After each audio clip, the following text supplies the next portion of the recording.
here in the city. Unfortunately, the district I'm in, Shawnee Mission, Olathe, both made the decision that we can't do anything with the kids until July 6th. I think Blue Valley is going to start with kind of the next phase with outdoor activities, the Blue Valley district, and then I think the Lawrence district also is kind of on that path to start about mid-June with some things. So, you guys, and among other schools that are, able to keep the sessions small and still get, all your athletes and your kids that want to be there through. So how was it kind of organizing that, Sean, just saying, okay, these are the rules, this is how many kids we can have, this is how many coaches, and I mean, was it a long process for you to kind of divide up and figure out, okay, we got to have 6 sessions and this many groups per session and this and that? Well, the toughest part was getting kids. So we just sent out a Google form, and my AD was awesome. She did a lot of that. I'm not very, good at the Google forms and things like that, but we put out a Google form and just said, what are your top 3 times? What sport are you wanting to play? And then, that response would automatically fill in. And then I would try to group them up, try to keep football players together, try to keep soccer players together, and whatnot. But it was actually pretty tough because literally, I think we had a new baby on Friday, and then the next Monday we're starting weights. So I had to kind of throw it together. Whoa! Congratulations! Yay! Busy guy. Yeah. Is that your first child? No, it's the second one. Second one, okay. And originally I scheduled football camp this first week of June before COVID, and my wife's like, well, because he was supposed to be due June 5th, and I was like, she's like, why did you schedule football camp when I was due? And I said, well, I never thought you'd make it that far. So our first one was, a premature 32 weeks. So, and I figured this was going to happen again, so I just scheduled football camp. So I almost got a divorce. But I was fortunate, both when both of my daughters were born. One was February and one was March, so I didn't have to, fight that battle during the season. I can't imagine, this is typically when we get into our busy time as coaches, and so I can't imagine raising a newborn baby right now too, and trying to get all this going. Yeah, and it makes a difference. Honestly, as a head coach, if your wife isn't on board and it makes it tough on you, you're not going to make it. And she does a great job. And I've seen coaches that they're great coaches. They just cannot make it work because, they can't give the time commitment. And she understands if I'm away and I've got to be away, I got to go be around my kids. They're important to me too. My family's not less important to me. But those kids need me. The coaches, will need me. And you know how it is. If I get home and I don't have all my work done, my mind's not going to be at home. She understands that. She does a great job. Yeah, it definitely takes a special type of woman to be married to a coach. And I mean, even as an assistant, I learned in my first marriage, if your wife's not on board, it's not going to be a good situation for anyone. So, and as a head coach, I'm sure it's even more, because you're in charge of the whole thing, not just one piece. Yeah, and I think the thing I did from year 1 to year 2 that made a difference was understanding that things can wait. Things can wait. Emails can wait. And I didn't realize that. I was always on call. So that was the big thing. And then also, my first 7-8 years of coaching, it was an everyday thing. There was never a break. And so last year we gave the kids Saturday off. Coaches, you do your own work on Saturday. We're not even coming in, and it was refreshing. Honestly, it made every week so much better. Yeah, I know that's one thing. Another thing that since I started coaching way back in 2003. I mean, we might have one VHS tape of our opponent, and so, your whole staff has to kind of share that tape, so you have to be together to watch it. I mean, Huddle has made that process go a lot quicker to where, each guy on Saturday can be responsible for different pieces of data and put that in, and, hey, they get that in, and then your coordinator can review it and do all those things, and then kind of send out, hey, this is the game plan, or, you can make a phone call or send a couple texts. Hey, what are you thinking about this formation? Or, what are you thinking about this particular play? I mean, Huddle has just simplified it to me drastically. Yeah, no doubt. And now with Zoom, we could even do that.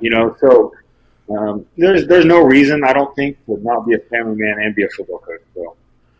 Yeah, it's definitely made it easier. Drew, I know the last kind of few years, that's what we've done at East is, kind of we each do our work on Saturday, and there might be a few texts sent back and forth, but is that kind of how you're going to continue to do it on defense over there?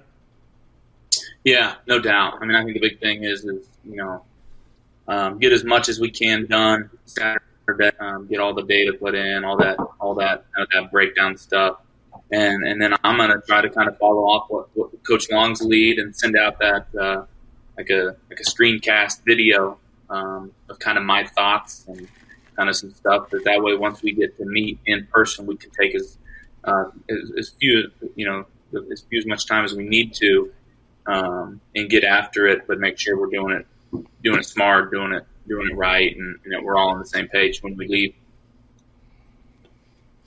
Yeah, those videos definitely, were a good thing that Coach Long did.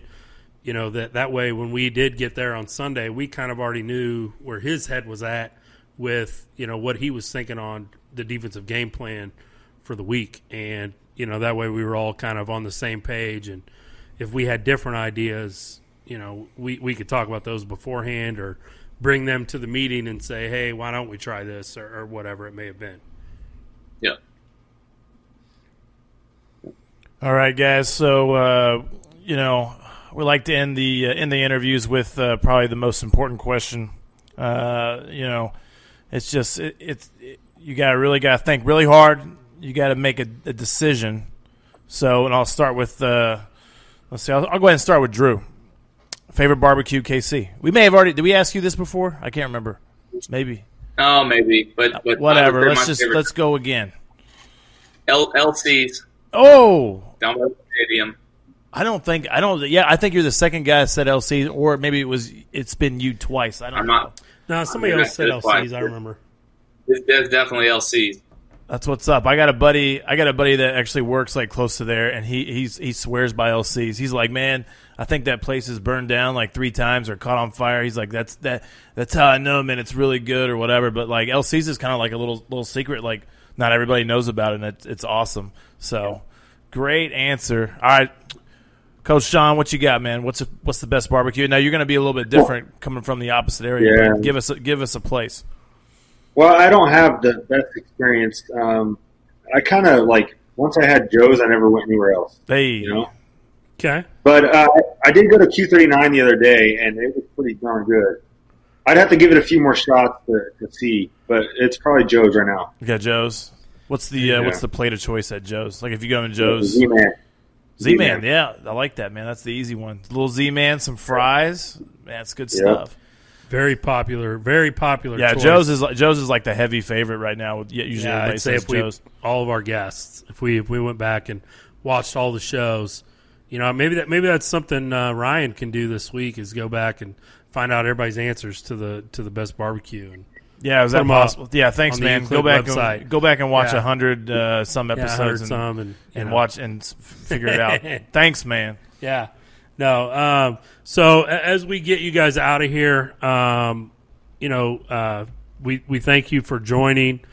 Kind of, Drew, sum up kind of your experience this week and what you're most excited about moving forward here in your new spot. I think the biggest thing is just the excitement of getting after it, kind of going from special teams to defensive coordinator, and kind of implementing what we did, but also with some of my spin on things, and seeing how successful and seeing how fast we can pick it up, and once we get rolling, seeing how good we can be. So that's the biggest thing for me. And then obviously the excitement of a new job and a new school and new coaching staff and new kids. So. Yep. All right, Coach Hayden, what is kind of your summary of you made some staff changes and you're getting ready to embark on the season and this journey. Kind of what's your message and your take on everything that's been going on with your team? I mean, this is why they hired me this year. I mean, they told me that from the very beginning. They said my bosses, my administrators told me, stick with us. It's going to get fun, and I think this is the year that's going to start happening. We played a lot of sophomores last year, a few freshmen, and our juniors, sophomore, freshmen have a lot of experience, and then our seniors bring back a lot of key players. So it's going to be fun, honestly. And then the staff, I really like the staff. They're all focused.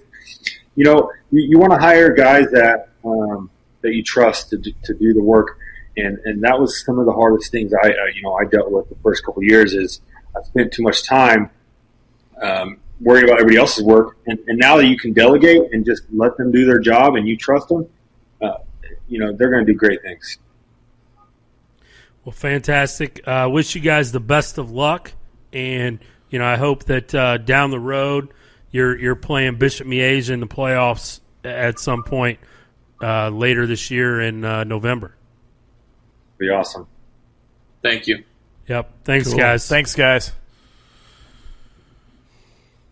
Boom. All right. Boom. Another great interview.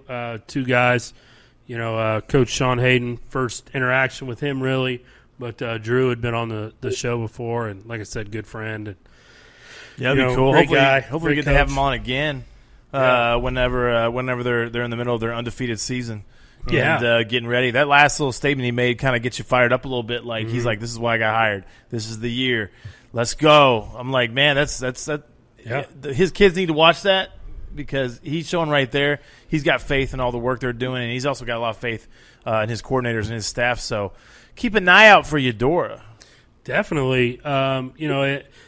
Everybody knows that it's a tough situation in 4A in the East. Bishop Miege is at 5 in a row, 6 in a row, something like that. That's state champions, but he didn't kind of back down. I like how Coach Hayden's like, hey, if we can play them and see where we are, if we can get all of our kids out that are in our building that should be playing football, then we can stack up against those guys. He did not shy away from that, and so I mean that's fantastic. I love it. Yeah, I love it too. I'm ready to get some high school football going and get it going, man. Just something. I mean, it gets me fired up. Maybe I'll have my wife run me out to Eudora and I'll coach some of their kids for the next few weeks since I can't do anything with Shawnee Mission kids. Are you just gonna show up and be like, "Hey, let me get a shirt real quick. let me do something, please. I'm itching right now. Let me carry some water or something. I mean, something, just be a couple of the Midwest Mike assistant out there, man. Yeah, let's go. But yeah, so Major League Baseball, we started to kind of touch on that early on. It's not looking good. Well, so the new, we all kind of want baseball to get going because that's like typically the summertime sport going on right now. Yep. And so, we saw some new negotiations. Basically, it's like a prorated. The owners are kind of backing down. They want to do kind of a more prorated type pay, which means like whatever. If there's normally 162 games and they end up playing 81 games, it's a prorated salary, so half salary. Fully guaranteed because baseball is always guaranteed. But no word on it if the players are going to go for that. I don't know where that's going to go. A lot of people have said, like, I saw one tweet out today that was like, let's make MLB like 22 games. That way every game is like super intense like every NFL football game, right? Because, like baseball is 162 games, and while I enjoy baseball, it's not even close to the intensity of like any other sport.